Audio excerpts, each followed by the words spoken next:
तो अब से 15 मिनट के बाद आरबीआई की क्रेडिट पॉलिसी आ जाएगी। नए गवर्नर हैं, उम्मीदें भी काफी ज्यादा हैं और बाजार कहीं न कहीं अंदाजा लगा चुका है कम से कम 0.25% का रेट कट यानी कि रेपो रेट में कटौती आ रही है।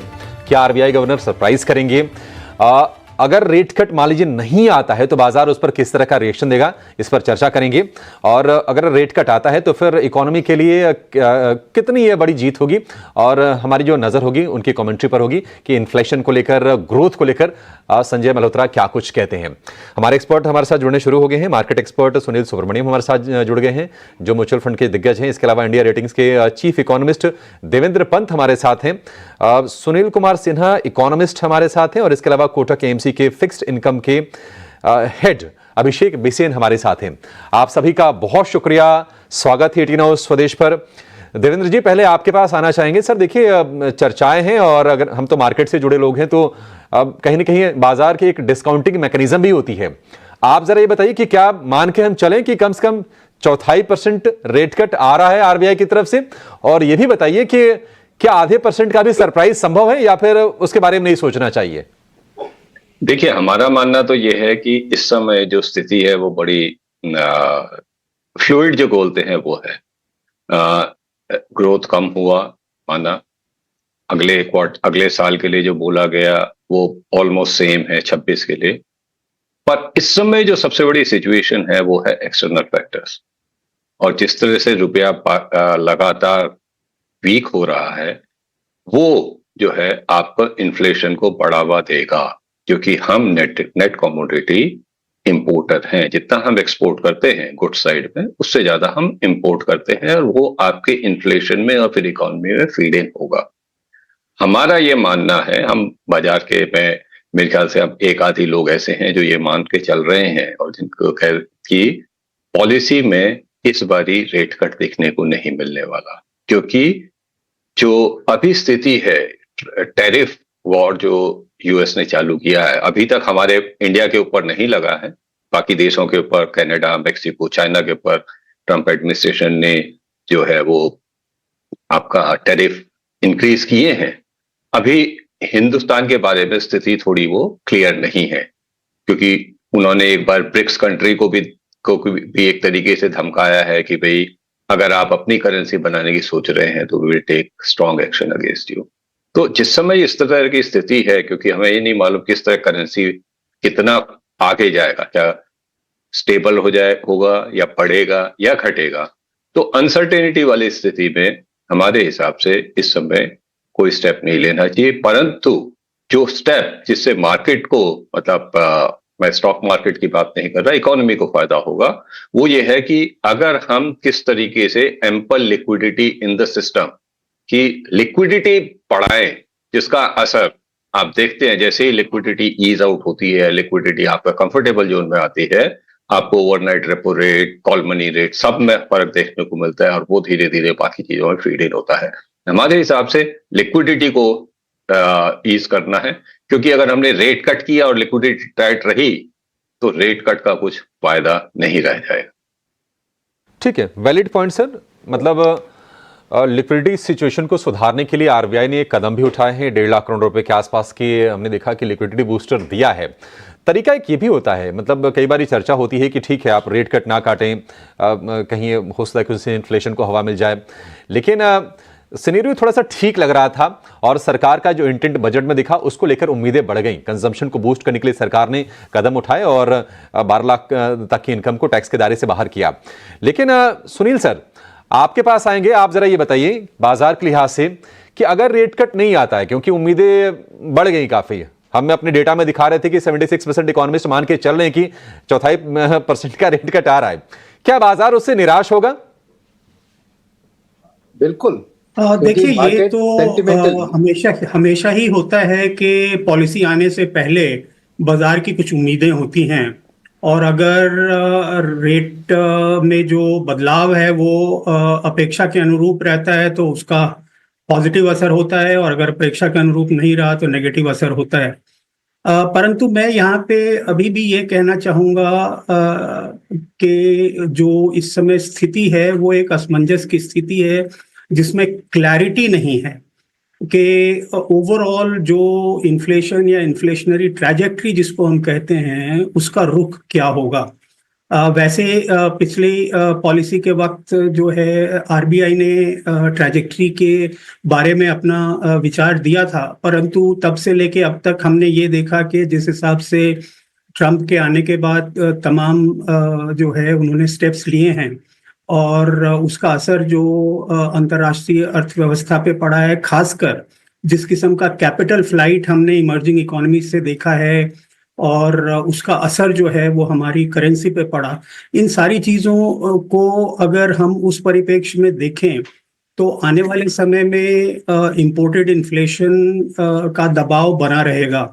और दूसरी तरफ जिस किस्म का क्लाइमेट चेंज जो है वो हमारे एग्रीकल्चर को प्रभावित कर रहा है, उसके बारे में भी इस समय कोई क्लियर स्ट्रैटेजी नहीं है। अब हमने ये देखा कि इस साल जो है वो जनवरी का महीना जो है वो अपेक्षा से कहीं ज़्यादा गर्म था और आने वाले समय में फरवरी में भी जो स्थिति है उससे भी इन सब चीज़ों का असर जो है आने वाली रबी जो क्रॉप है उसके ऊपर भी पड़ेगा। तो नेट नेट मैं ये देख रहा हूँ कि जो दो कमोडिटीज हमारी इन्फ्लेशन को सबसे ज़्यादा प्रभावित करती हैं, एक तो एग्रीकल्चर कमोडिटी और दूसरा जो है ऑयल।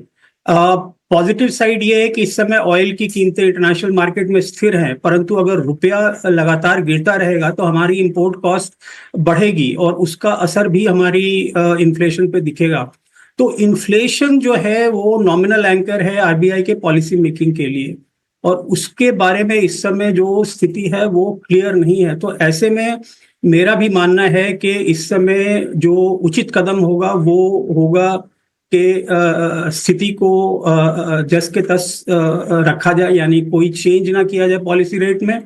और जब अप्रैल में एनुअल पॉलिसी आए उस समय जो है एक बार पुनर्लोकन करके डिसाइड किया जाए कि आगे क्या करना है, क्योंकि दिक्कत यह है कि आप पॉलिसी में फ्लिप फ्लॉप नहीं कर सकते कि आज आपने पॉलिसी रेट कट कर दिया और कल को अगर स्थिति बदल गई तो या आपके अनुरूप नहीं रही तो आप फिर से पॉलिसी रेट बढ़ा देंगे। तो कंसिस्टेंसी मेंटेन करने के लिए 2 महीने वेट करना मेरी समझ से ज़्यादा उचित कदम होगा बनिस्बत के इस समय, क्योंकि अपेक्षाएं हैं कि बजट जो है उसमें कई कदम उठाए गए हैं कंजम्पशन डिमांड को बूस्ट करने के लिए। तो इसलिए हमें जो है रेट कट कर देना चाहिए जिससे कि रिटेल लोन सस्ते हों और कंज्यूमर जो है उसका लाभ उठा सकें। मेरी समझ से ये कदम इस समय बहुत उचित नहीं हो। काफी बेहतरी से आपने समझाया and we hear you when you say inflation nominal anchor है फॉर आरबीआई पॉलिसी मेकिंग। हमारी पैनल पर दो सुनील जी मौजूद हैं। हाँ, आप इकोनॉमिस्ट सुनील कुमार सिन्हा को सुन रहे थे और बाजार के जाने माने दिग्गज सुनील सुब्रमण्यम साहब भी हमारे साथ हैं। आइए उनका भी स्वागत करते हैं। सुनील सर, शुक्रिया अपना समय देने के लिए। अभी अभी हम जिस तरह के सेंटिमेंट्स, इकोनॉमी, ग्रोथ, इन सारी चीजों की बात कर रहे हैं, इन्फ्लेशन अ बिग फोकस जिस पर नजर रहनी भी चाहिए, लेकिन सर करेंसी वीकनेस है वो भी एक बड़ा कंसर्न है। आरबीआई इस पर कैसे काम करेगा? पॉलिसी डायरेक्शन जो है बहुत क्रूशियल रहने वाला है मार्केट के लिए। आप कैसे देखते हैं इस पॉलिसी को और पॉलिसी से ठीक पहले उसके बाद मार्केट के सेंटिमेंट्स कैसे बदलेंगे? देखिए, मार्केट ने अनडाउटेडली 25 बेसिस पॉइंट्स का रेट कट को डिस्काउंट कर लिया है और मगर ये उम्मीद है, बट असलियत में देखें जो पैनलिस्ट ने अभी कहा मैं उनसे सहमत हूं कि प्योरली क्वांटिटेटिव नंबर्स देखें। आरबीआई का पॉलिसी टारगेट था 4%, वो अभी 4% के करीब नहीं है। अभी भी जनवरी का भी देखो तो 4.5 पे ही है। सेकेंड, आप ग्रोथ स्लोडाउन की बात कर रहे हैं, उसके बावजूद 7.2 पिछले इस साल का दिया था, 6.6 उसको घटा दिया, फिर भी वर्ल्ड के फास्टेस्ट ग्रोइंग देश के हाथ हमारी है। तो ग्रोथ स्लोडाउन ये मार्केट ने जितना डिस्काउंट किया था ग्रोथ उससे स्लो डाउन है, मगर अभी भी इंडिया फास्टेस्ट ग्रोइंग देश है वर्ल्ड में। तो एक स्लोडाउन माने कोई रिसेशन के तरफ नहीं जा रहे। थर्ड थिंग, आपने करेंसी की बात उठाई, वो बहुत अहम है क्योंकि जो मेरे प्रीवियस पैनलिस्ट में कहा उसके साथ मैं और ही जोड़ूंगा कि पहले तो दबाव था आरबीआई के ऊपर रेट कट के लिए शक्तिकांत दास के टाइम में, जब यूएस फेड अपनी रेट कट की बात कर रही थी।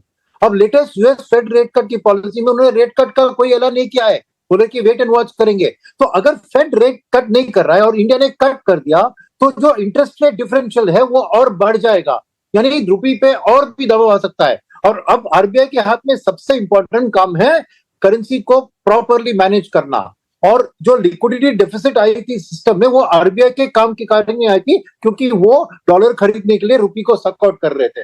तो इस बार में जो लिक्विडिटी के ऊपर फोकस है वो ज्यादा होगा आरबीआई का, और मार्केट मानती है रेट कट, मगर मेरा कहना है कि डेटा के समय तो आप देखें तो रेट कट नहीं होना चाहिए, शायद अप्रैल में देखेंगे। मगर जैसे मैंने कहा, मार्केट एंटिसिपेट कर रही है, और अगर आरबीआई ने नहीं किया रेट कट तो डेफिनेटली एक रेट सेंसिटिव स्टॉक्स में, बैंक्स में थोड़ा नेगेटिव रिएक्शन दिखेगा। मगर ये 1-2 दिन की बात होगी, क्योंकि उसके पहले आरबीआई गवर्नर पहली इसकी उनकी ये पॉलिसी स्पीच है, तो उनके सोच विचार सामने आएंगे, फॉरवर्ड गाइडेंस क्या कर रहे हैं, कैसे करने वाले हैं, और उसके अलावा जो रेगुलेशंस में वो क्या करने वाले हैं, ये सब भी अहम चीज है। तो शायद उसमें पॉजिटिविटी आ जाए तो मार्केट वापस बाउंस बैक हो सकती है। मगर खास करके मैं कह रहा हूं कि मार्केट एक सेंटिमेंटल तौर से ये रेट कट को एंटिसिपेट कर रही है, डेटा उसको सपोर्ट नहीं कर रही है।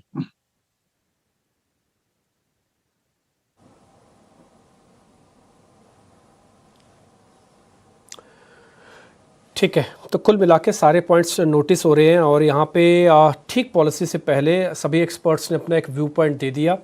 मैं एक काम करता हूँ, अभिषेक सर से एक व्यू पॉइंट लेना बाकी है। अभिषेक जी, एक बार जरा अपना व्यू पॉइंट आप भी दे दीजिए। यस सर, सो हमारा अनुमान भी यही है कि अभी के परिप्रेक्ष्य में देखा जाए, जैसे सभी पैनलिस्ट ने बोला कि currency is very important, currency को देखते हुए रेट कट की शायद जरूरत नहीं है। बट हमारा मानना ये है कि करेंसी को सपोर्ट करने के लिए इकोनॉमिक ग्रोथ जरूरी है। अगर हम अपनी इकोनॉमी को टाइट लिक्विडिटी और टाइट रेट स्टांस में रखेंगे तो शायद आगे आने वाले टाइम में जो करेंसी के लिए शायद अच्छा ना हो।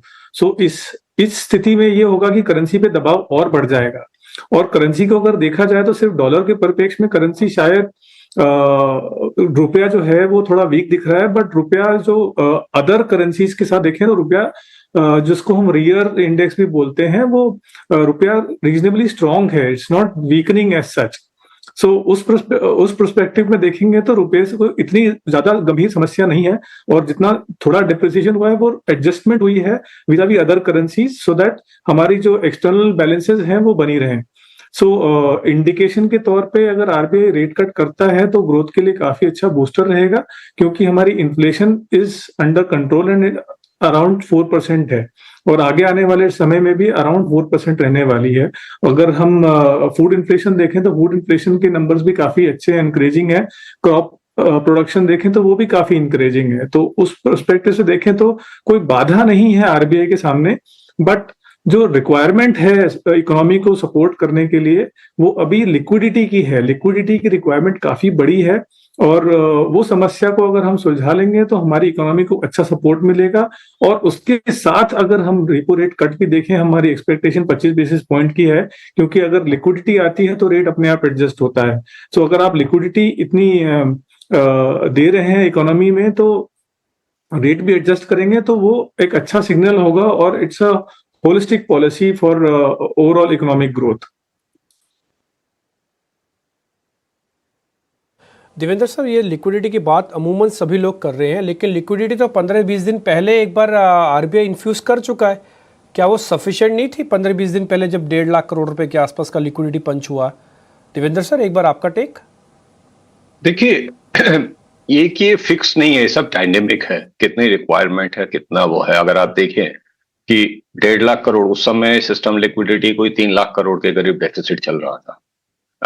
तो ये एक जो है ये आपका एक रेगुलर प्रोसेस है, जिसको आपको डे इन डे आउट और हर समय आपको उसको वॉच करना है और उसको वो करना है ना। आपने VRR किया ना, VRR में जैसे ही वो मेच्योरिटी आएगा तो फिर आपको फिर दोबारा इन्फ्यूज करना पड़ेगा। CRR का प्रॉब्लम ये है कि CRR आपने एक बार एक्शन ले लिया, परमानेंट लिक्विडिटी स्टेप हो गया। आप OMO करते हैं, आप VRR करते हैं। अब VRR की जरूरत इससे पड़ती है कि सरकारें किस हिसाब से खर्च कर रही है। केंद्र सरकार, राज्य सरकार, दोनों का कंसोलिडेटेड फंड आरबीआई मैनेज करता है। वो सरप्लस लिक्विडिटी कहाँ है? तो सरप्लस लिक्विडिटी आपका, चाहे आरबीआई का जो रूल ऑफ थंब है कि net demand and time liability का ±1% के करीब रहना चाहिए। अगर -1% के करीब है, एक्सेस है +1% या उससे ऊपर है, तो बहुत टाइट है। तो वो लिक्विडिटी इन्फ्यूजन ये रेगुलर प्रोसेस है। ये नहीं कि हमने एक बार कर दिया और उसके बाद हम बैठ गए और उसको आगे टेक केयर करेगा। अगर वो CRR के थ्रू किया है तो परमानेंट हो गया, परंतु अगर आप the monetary policy committee met